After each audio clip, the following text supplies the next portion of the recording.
오늘 말씀입니다. 오늘 말씀은 빌립보서 19장 4장 19절 20절 말씀입니다.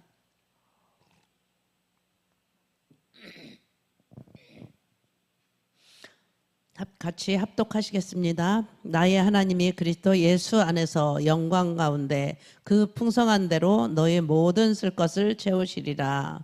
하나님 곧 우리 아버지께 세세 무궁토록 영광을 돌릴지어다. 아멘. 오늘 제목은 재정의 축복을 받으려면, 재정의 축복을 받으려면으로 말씀을 드리겠습니다. 오늘 본문에 보니까 나의 하나님이 그리스도 예수 안에서 영광 가운데 그 풍성한 대로 너희 모든 쓸 것을 채워주신다라고 말씀을 하셨습니다. 빌립보서에서는 바울이 감옥에 갇혀 있는 상황에서 기록한 서신이에요. 바울은 복음을 위해서 자신을 도와준 빌립보 교회 성도들에게 감사를 전하며 그들의 헌신과 나눔에 대해 하나님의 보상으로 이 말씀을 선포한 것입니다. 그들은 부족한 중에서도 바울을 섬겼습니다. 그리고 하나님은 그들의 필요를 잊지 않으셨습니다. 이 구절에 진짜 능력이 시작되는 것입니다. 하나님께 기도만 하면 돈을 채워주신다는 단순한 약속이 아닙니다. 하나님의 나라에는 하나님의 나라를 위해서 순종하고 나가는 자들의 필요를 하나님께서 채워주신다. 반드시 채워주신다는 영적인 원리를 담고 있다라는 것이죠. 바울이 받은 후원은 단순히 기부가 아니에요. 하나님이 그 씨앗을 결코 헛되게 하지 않으셨다라는 것입니다. 우리도 때로는 여유가 없어요. 그럼에도 불구하고 드렸을 때가 있잖아요. 우리가 선교사님들이 선교지에서 뭐가 필요해요, 뭐가 필요해요, 뭐가 필요해요. 또 우리 주변에서 어려운 이웃들이 돈이 없어서 너무 힘들어하고 뭐를 사야 되는데 너무 없어서 힘들어하고 그럴 때는 저희가 아낌없이 과감하게 도울 때가 많이 있었습니다. 물질을 드렸고 시간을 드렸고 정성을 드렸고 이렇게 해서 누군가를 도울 때가 있습니다. 아무 대가 없이 한 일들이죠. 우리가 할 때는 우리가 대가를 바라고 하는 게 아니잖아요. 선교도 하고 구제도 하고 헌신도 하고 몸으로도 드리고 마음으로도 같이 함께 어려움을 나눌 때도 있습니다. 이 모든 수고가 하늘의 장부에 기록되어 있다는 사실입니다. 빌립보서 4장 19절은 하나님의 보증하시는 구절입니다. 그래서 저는 이 구절을 아주 좋아하는데 영광 가운데 그 풍성한 대로 너의 모든 쓸 것을 채워주시겠다. 예수 안에서 영광 가운데 그 풍성한 대로 너의 쓸 것을 채워주시겠다. 계속 이 말씀을 저는 많이 읊조리고 다닙니다. 하나님이 부족할 때는 풍성한 대로 너의 모든 쓸 것을 채워주신다. 너의 모든 쓸 것을 채워주신다. 이렇게 말씀을 계속 읊조리고 다닐 때가 있습니다. 이런 말씀을 가지고 여러분들이 계속 붙잡고 가셔야 된다는 말씀이 영광 가운데 풍성한 대로 너의 모든 쓸 것을 채워주신다고 하나님 말씀하셨죠. 채워주세요. 이렇게 계속 기도를 드리는 거예요. 이 말씀을 읊조리는 거예요. 여기서 쓸 것은 단순히 물질만이 아니에요. 희망이 바닥났을 때도 있잖아요. 우리가 정말 삶의 의지가 없을 때, 막막할 때, 속이 갑자기 열리는 그런 새로운 귀의 문, 우리는 이런 그런 이 있어요. 막막할 때가 있는데 그런 속에서도 하나님은 우리의 귀의 문을 주셔요. 이런 것도 우리의 삶이 다시 회복시켜 주시는 그런 은혜예요. 그런 지혜와 평안이 하나님께서 오는 거예요. 하지만 이 말씀은 우리에게 자동으로 주시는 약속이 아니에요. 이 말씀은 헌신과 순종의 삶을 살아가는 이들에게 주어지는 응답이라는 것이죠. 그렇다면 우리는 묻고 또 물어야 되는 것입니다. 나는 지금 무엇을 구하고 있는가? 하나님께서 채우시길 바라면서도 나는 여전히 내 뜻을 붙잡고 있는 것은 아닌지 한번 돌아보시기 바랍니다. 하나님은 공급자이십니다. 그러나 그분은 관계 속에서 공급을 하시는 분이십니다. 마치 자녀가 부모의 마음을 알고 따를 때 그 부모가 기뻐서 최선을 다해서 자녀의 필요를 채워주는 것처럼 하나님은 그분의 마음에 합한 자녀가 필요를 넘치도록 채워주신다는 것입니다. 주님은 지금도 말씀하십니다. 나의 풍성함으로 너의 모든 쓸 것을 채워주시겠다고.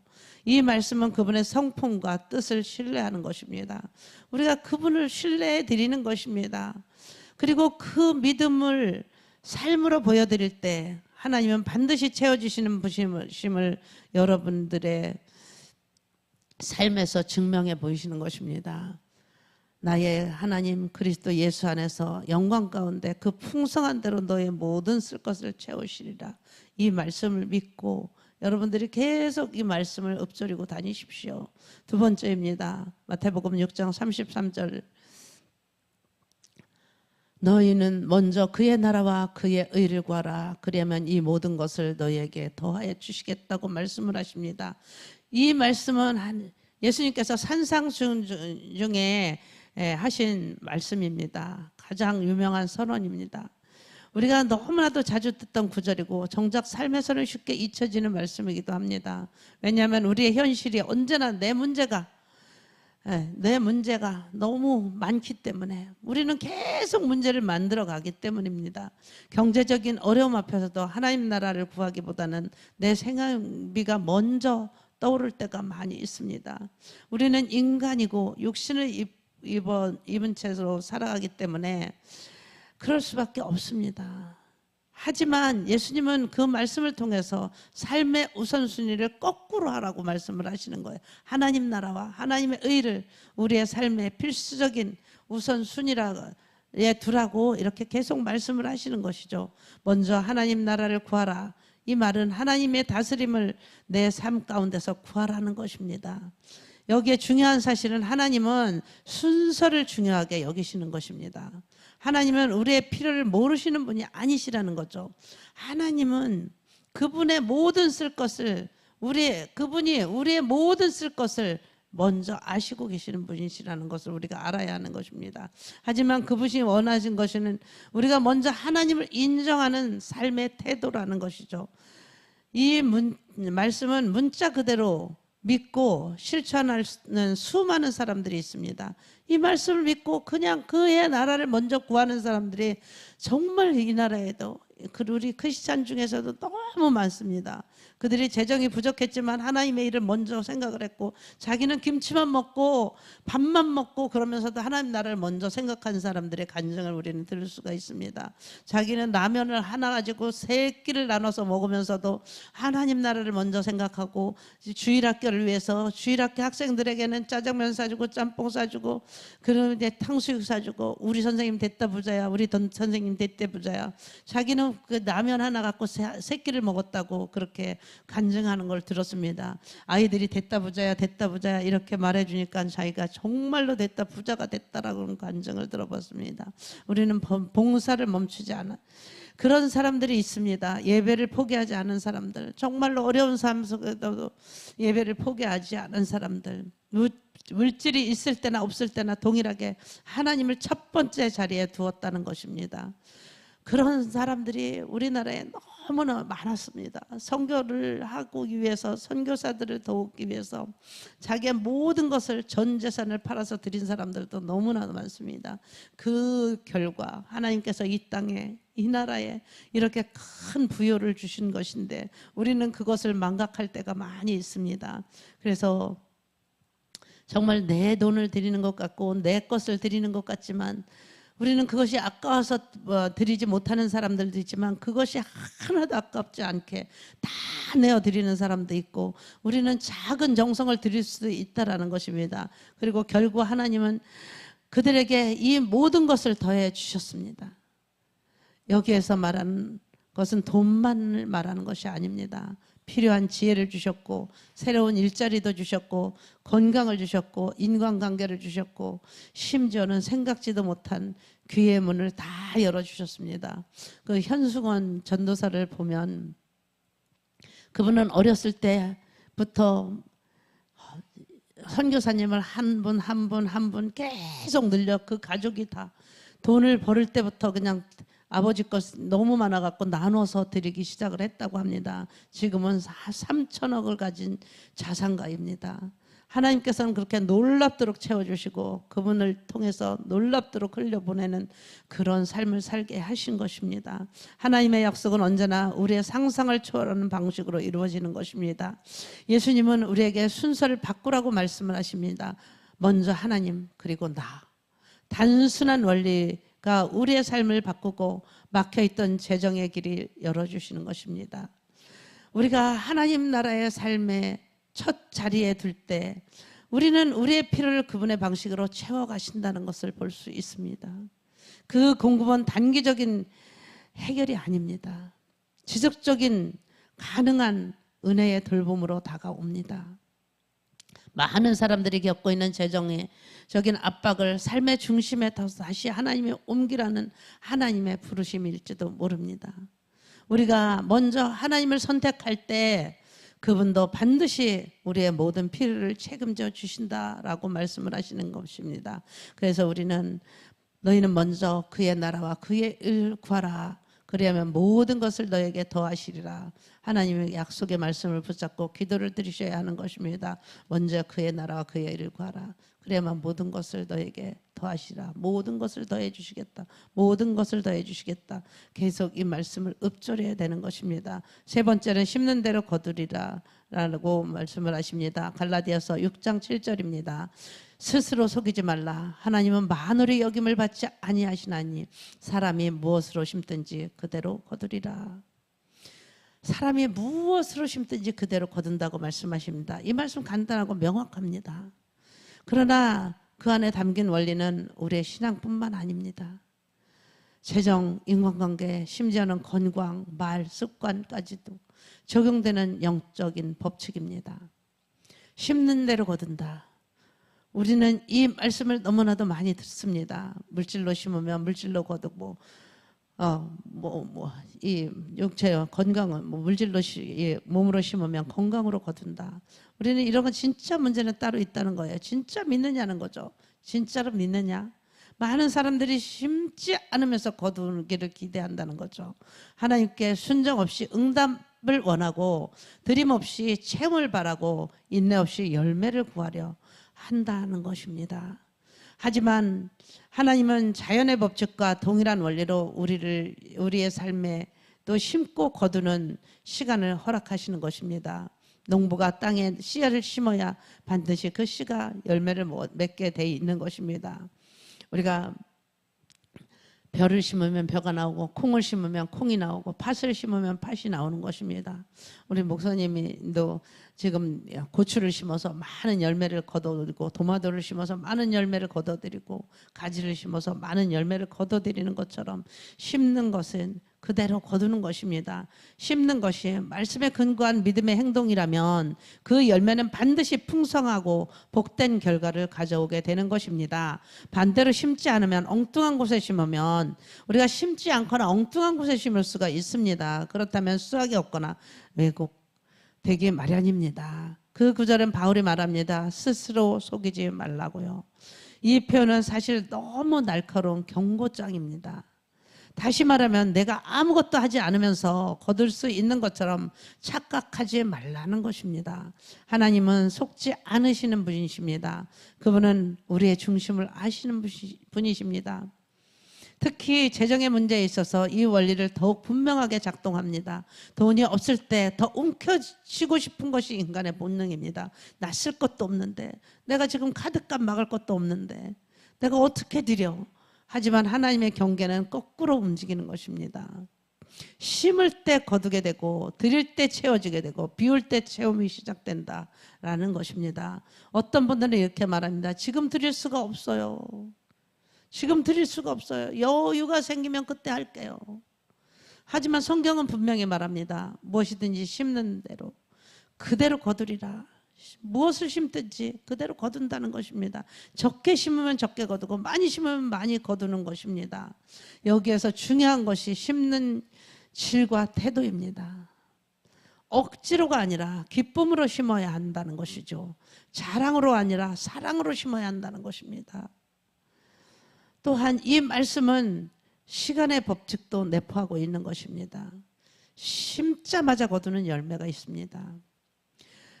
심자마자 거둘 때도 있어요. 그런데 대부분은 심자마자 거두는 것이 아니에요. 시간이 필요해요. 인내의 시간. 그 사이에 반드시 기다림과 인내가 필요합니다.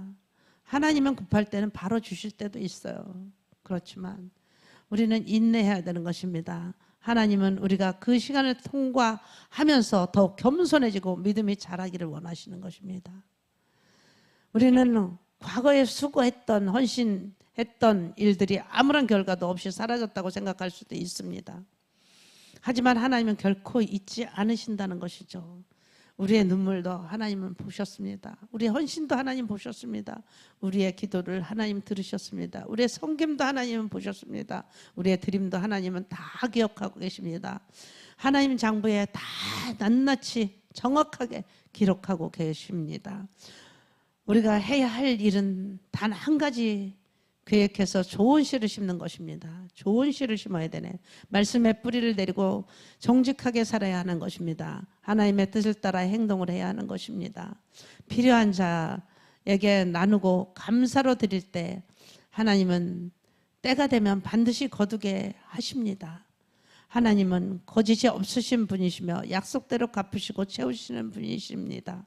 갈라디아서 6장 7절에 보니까 스스로 속이지 말라고 하나님은 분명히 말씀을 하셨습니다. 하나님은 만홀히 여기지 아니하신다고 말씀하셨습니다. 사람이 무엇으로 심든지 그대로 거둔다고 말씀하셨습니다. 네 번째는 하나님은 가난한 자를 잊지 않으신다고 말씀을 하십니다. 시편 9장 9편 18절입니다. 궁핍한 자가 항상 잊어버림을 보지 아니하며 가난한 자가 영영이 실망치 아니하리로다 그랬습니다. 세상이 가난한 자를 무시할 수도 있습니다. 사람들은 손해를 끼친 자보다 힘 없는 자를 먼저 잊습니다. 우리 이번에 광주의 장윤기 사건을 보면 사람을 죽였음에도 불구하고 아버지가 권력이 있다고 해서 살인자임에도 불구하고 아들의 편이 되어주고 왜곡시키려고 한 사건이 있습니다. 돈이 없다는 이유로 힘이 없다는 이유로 말을 들어주지 않고 관심조차 주지 않을 수도 있는 것입니다. 그러나 하나님은 다릅니다. 하나님은 가난한 자를 잊지 아니하시는 분이시라고 말씀을 하십니다. 여기에 가난한 자는 단지 경제적인 풍족함만을 의미하는 것이 아닙니다. 마음이 낮아진 자, 세상에 기댈 곳이 없는 자, 사람들이 외면당한 자, 또 즉 모든 절박한 자, 그런 자를 가리키는 것입니다. 하나님은 그런 자를 내버려 두지 않으신다라고 말씀을 하십니다. 잊지 않는다. 이런 말은 단순히 기억의 차원이 아닙니다. 히브리 원어로 보면 계속 주목하고 돌보신다는 의미를 담고 있는 것입니다. 저와 여러분의 하나님은 지금도 우리를 보고 계십니다. 우리를 은행 잔고가 바닥이 났을 때도 주님은 우리를 주목해 보십니다. 가족조차 이해하지 못하는 그런 상황이 왔을 때도 있습니다. 그분의 눈길은 근데 항상 우리를 향하고 계신다는 것입니다.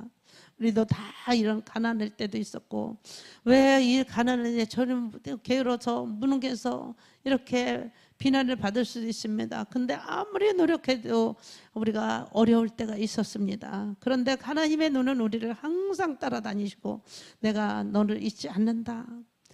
너의 모든 눈물을 보고 있다라고 말씀을 하십니다. 실제로 하나님은 성경 전반에서 가난한 자를 돌보시는 법을 명확하게 명령을 하셨습니다. 이스라엘 보면은 이삭 죽기를 가난한 이삭을 줄 때 다 죽지 말라고 그렇게 이야기하십니다. 가난한 자를 위해서 남겨두라고 하셨어요. 그리고 매 7년마다 빚을 탕감하라고 하셨습니다.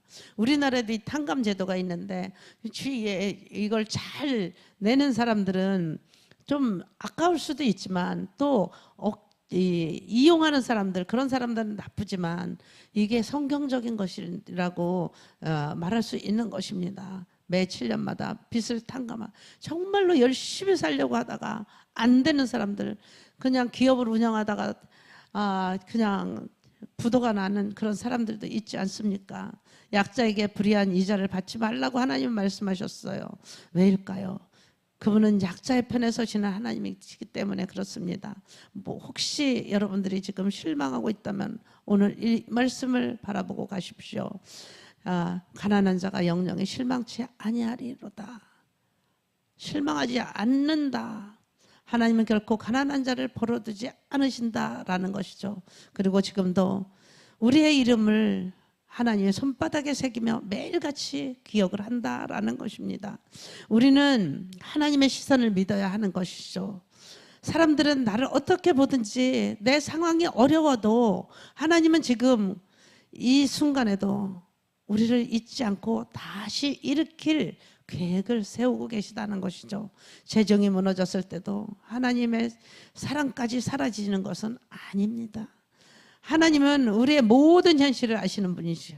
우리의 모든 현실을 보고 계세요. 그 속에서 진실하게 역사를 하고 계시는 분이십니다. 이 말씀은 여러분이 심령 깊이 새기고 오늘도 하나님을 신뢰하는 믿음을 가지고 살아가시기 바랍니다.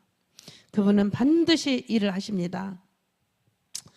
그래서 하나님은 또 영영이 가난한 자가 영영이 실망치 아니하시리라 이 말씀을 하나님이 우리에게 주신 것입니다. 우리 가난한 자들은 이 말씀을 계속 엎드리고 다녀야 되는 것입니다. 다섯 번째는 믿음으로 드리면 열매로 돌아온다라는 것이죠. 잠언 11장 24절 25절 말씀에 보니까 흩어 구제해도 더욱 부하게 되는 일이 있으니 과도히 아껴도 가난하게 될 뿐이라. 구제를 좋아하는 자는 풍족해질 것이며 또 남을 윤택하게 하는 자는 윤택하여지리라 라고 말씀하십니다. 이 말씀은 세상의 경제 지식으로는 완전히 반대되는 하나님의 경제 원리를 선포하는 것이죠. 보통은 어쩌면 부자가 된다고 아껴야 부자가 된다고 생각하십니다. 그런데 성경은 다르게 말씀하십니다.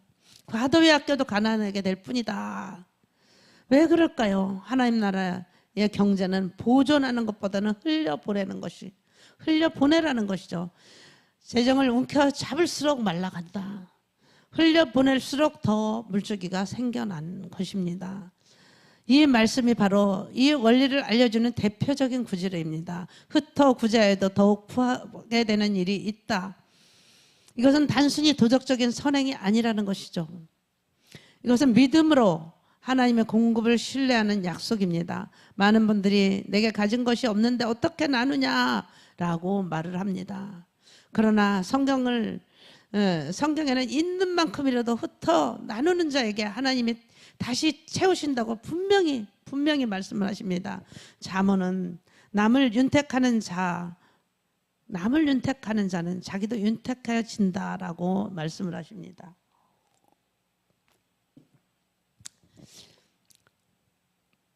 나눔의 행위는 결코 자신에게로 그냥 흘려보내는 게 아니고 자기에게 돌아오는 거예요.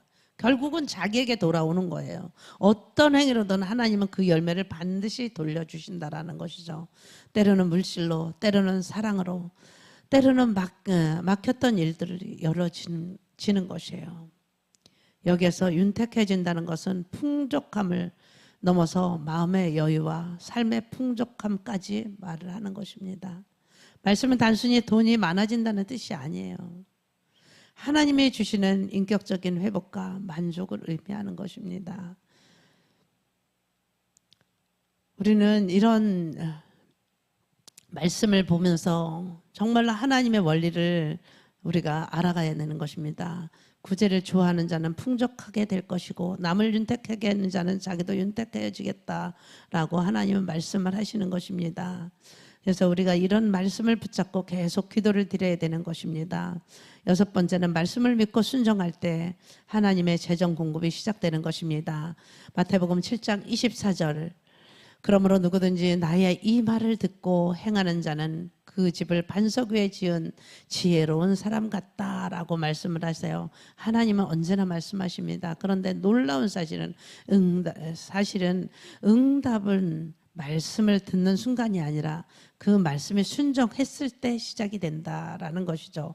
예수님의 말씀을 듣기만 하는 자와 듣고 행하는 자를 비교하십니다. 듣고도 행하지 않으면 모래 위에 지은 집 같다라고 말씀을 하시고, 행하는 자는, 그 말씀을 듣고 행하는 자는 반석 위에 세운 집 같다고 말씀을 하십니다. 재정의 문제도 마찬가지입니다. 말씀을 아무리 많이 읽고 암송하고 묵상하고 그 말씀대로 살아가지 않으면 아무런 변화가 일어나지 않는 것입니다.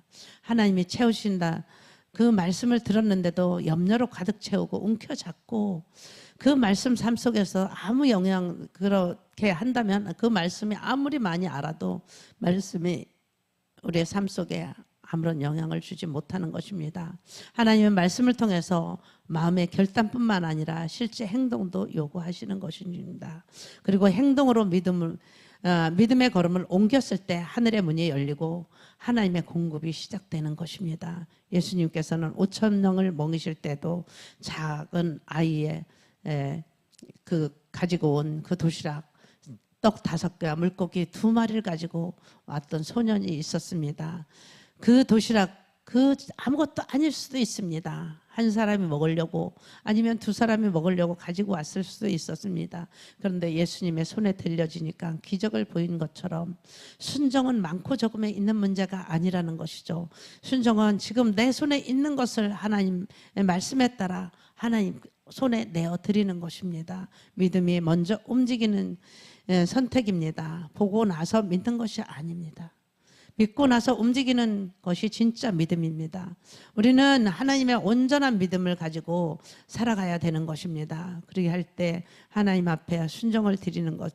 그리고 7번째는 하나님은 막힌 문을 여시는 분이십니다. 계시록 3장 8절에 보니까 볼지어다 내가 네 앞에 열린 문을 두었으니 능히 닫을 사람이 없으리라. 내가 내 행위를 아노니 내가 적은 능력을 가지고도 내 말을 지키며 내 이름을 배반치 아니하였도다 그랬어요. 인생을 살다 보면 아무것도 풀리지 않을 때가 있습니다. 기도를 해도 노력해도 기다려도 도무지 열리지 않는 문이 문 앞에 오래 서 있을 수도 있습니다. 특히 재정의 문제가 그렇습니다.